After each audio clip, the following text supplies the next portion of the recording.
examples. Yeah, because you can see the command button that only MacBooks have. Alright guys, if you're coming on, to you I'll ask you a question. Have you ever looked at a building, tree, wall, and ever wondered if you could climb it?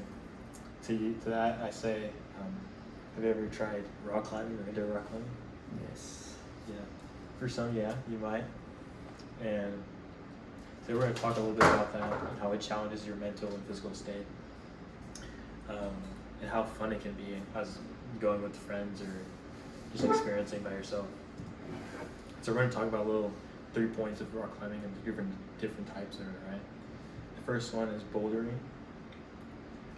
It's most beginner friendly and it's categorized by shorter walls compared to the other two.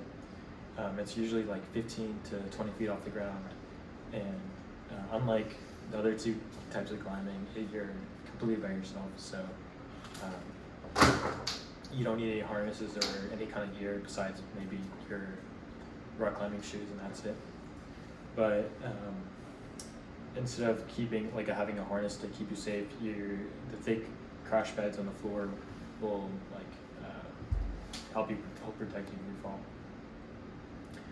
Yeah, again, it's a great way to start.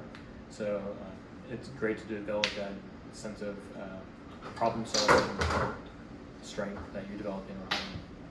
That goes into our second point, top rope climbing. It's a little bit more advanced in bouldering, but you can start out with this because if you start out with other people, this is categorized by two people. So it's you, the person that's climbing, and the belayer, which is the person that's safetying you. And the belayer's main objective is just to keep safety on you, and they do that by, so there's an anchor on the wall where there's a rope, and that rope is connected to you and the belayer. The belayer keeps you safe by using a mechanism to release and gain on the rope. So as you climb, the belayer lets you go up and down. And the difference between bouldering and top rope climbing is that the climbs are, instead of 15 to 20 feet, it's more like 20 to 40 feet. So for beginners, it can be kind of scary because of the height, but yeah, as you develop that confidence, you should try both the types of these climbs. And that goes to our third point, which is a lot more advanced than the first two, but again, we should just try it out. And it's categorized by, it's much like top rope climbing, but instead of having a belayer, you're by yourself. And again, there's anchors on the wall, and instead of the belayer you relying on the belayer, you're hooking onto onto those anchors with a clip. And much like top rope climbing, it is like 20 to 40 feet off the ground.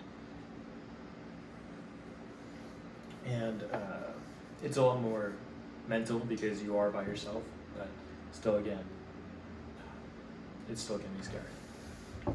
And there is some statistics showing that it's safer to start out with bouldering than lead climbing or top roping, according to Katie Griffin. In conclusion, all three types of these boulderings are great ways to challenge your mental and physical fortitude.